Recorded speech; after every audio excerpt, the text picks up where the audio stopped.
Indian cinema के महान महानायक और बिग बी के नाम से प्रसिद्ध अमिताभ बच्चन को तो हम सभी जानते हैं, जिन्होंने उनके शानदार अभिनय से लाखों दर्शकों का दिल जीता। आज भी दुनिया में उनके लाखों करोड़ों दीवाने हैं। मैं जिया शर्मा डीएवी शताब्दी महाविद्यालय से पत्रकारिता एवं जनसंचार विभाग की द्वितीय वर्ष की छात्रा। मैं आज आप सभी को इस पॉडकास्ट के द्वारा अमिताभ बच्चन के जीवन के बारे में बताने जा रही हूँ। तो चलिए शुरू करते हैं। सबसे पहले अमिताभ बच्चन की जीवनी से। अमिताभ बच्चन का जन्म 11 अक्टूबर सन 1942 में उत्तर प्रदेश के इलाहाबाद शहर में हुआ। उनके पिता महान कवि हरिवंश राय बच्चन और उनकी मां समाज सेविका तेजी बच्चन थी। जब अमिताभ बच्चन का जन्म हुआ तब उनका नाम इनकलाब रखा गया। उनके इस नाम को लेकर ऐसा भी कहा जाता है कि उनका जन्म उस दौर में हुआ जब भारत छोड़ो आंदोलन चल रहा था और सभी क्रांति की भावना से आगे बढ़ रहे थे और इनकलाब जिंदाबाद का नारा जोरों पर था। इसीलिए अमिताभ बच्चन का नाम इनकलाब रख दिया गया और फिर बाद में उनके पिता हरिवंश राय बच्चन के मित्र के कहने पर उनका नाम अमिताभ यानी कभी न मिटने वाला उजाला रख दिया गया। अमिताभ बच्चन की प्रारंभिक शिक्षा इलाहाबाद के सेंट मैरी स्कूल में हुई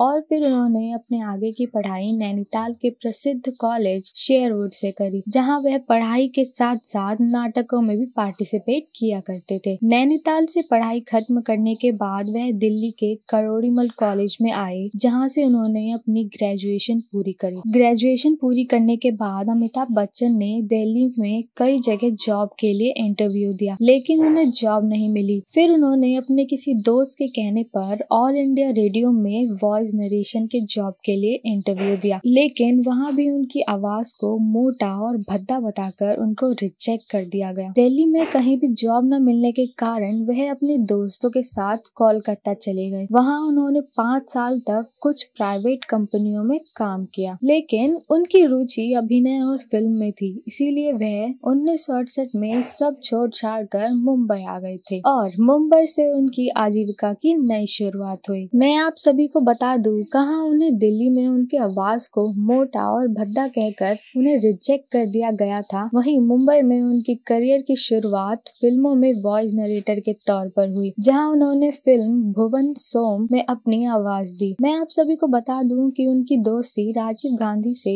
होने के कारण उनको फिल्मों में ज्यादा संघर्ष करने की जरूरत नहीं पड़ी। अमिताभ बच्चन ने अपने अभिनय की शुरुआत 1996 में के अब्बास की फिल्म सात हिंदुस्तानी से करी, लेकिन दुर्भाग्य से यह फिल्म बॉक्स ऑफिस पर ज्यादा धमाल नहीं मचा पाई और फ्लॉप हो गई। अमिताभ बच्चन ने निराश न होते हुए अपनी मेहनत जारी रखी और 1970 में मुंबई टॉकीज और 1971 में परवाना फिल्म में अपना अभिनय दिया, लेकिन दुर्भाग्य से यह फिल्म भी बुरी तरह फ्लॉप हो गई। अमिताभ बच्चन ने 1971 में हरिकेश मुखर्जी की फिल्म आनंद में सुपरस्टार राजेश खन्ना और सुमिता सन्याल के साथ काम करने का मौका मिला। तब उन्होंने अपनी दमदार एक्टिंग को साबित किया, जिसके लिए उन्हें for the best supporting actor film fair award मिला। इसके बाद लोग उन्हें धीरे धीरे जानने लगे, लेकिन मैं आपको बता दूं, 13 फिल्में करने के बाद उनकी असली कामयाबी की शुरुआत प्रकाश मेहरा की फिल्म जंजीर से हुई, जहां उन्होंने नेगेटिव रोल में अभिनय किया। यह फिल्म उस समय की सबसे सफल फिल्मों में से एक थी,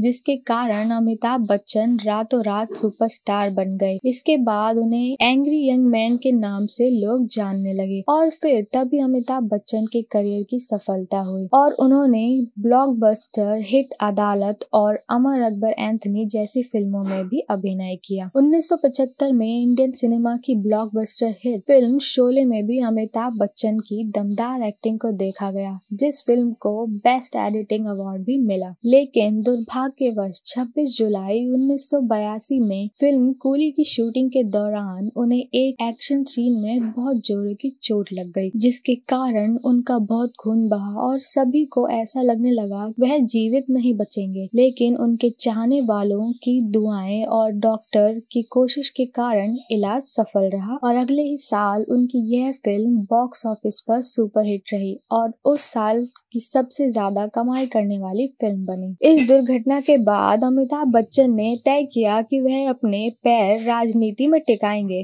मगर बिग बी वहां भी नहीं टिक पाए। फिर 1988 में उनकी फिल्म आई शहंशाह, जिसने लोगों के दिलों पर बखूबी राज किया। कई फिल्मों के बाद अमिताभ बच्चन मोहब्बतें फिल्म में फिर से उभरे, जिसने उनके डूबते करियर को बचा लिया। जिसके बाद से अमिताभ बच्चन डॉन, कभी खुशी Kabhi Gham, Baghban, Sooryavansham, Piku, Bhoothnath, Pink, Goodbye, Uunchai जैसी कई फिल्मों के जरिए दशकों से लोगों के दिल पर राज करते आए हैं। केवल इतना ही नहीं, बिग बी ने टीवी की दुनिया में भी बुलंदियों के झंडे गाड़े हैं। उनके द्वारा होस्ट किया गया शो केबीसी कौन बनेगा करोड़पति ने टीआरपी के रिकॉर्ड तोड़ डाले। अमिताभ बच्चन की कई सारी फ्लॉप और हिट फिल्मों में उनके अभिनय और उनके काम के लिए उन्हें पद्म विभूषण, दादा साहेब फाल्के और 53 और 57वां नेशनल फिल्म अवार्ड भी मिला। इसके बाद उन्हें एशियन फिल्म फेयर, आईफा, जी सिनेमा जैसे कई सारे अवार्ड भी मिले। मैं आप सभी को बता दूं कि अमिताभ बच्चन की सबसे बड़ी उपलब्धि उनका हरिवंश राय बच्चन का बेटा होना था, क्योंकि उन्होंने अमिताभ बच्चन की हर फैसले में उनका साथ दिया,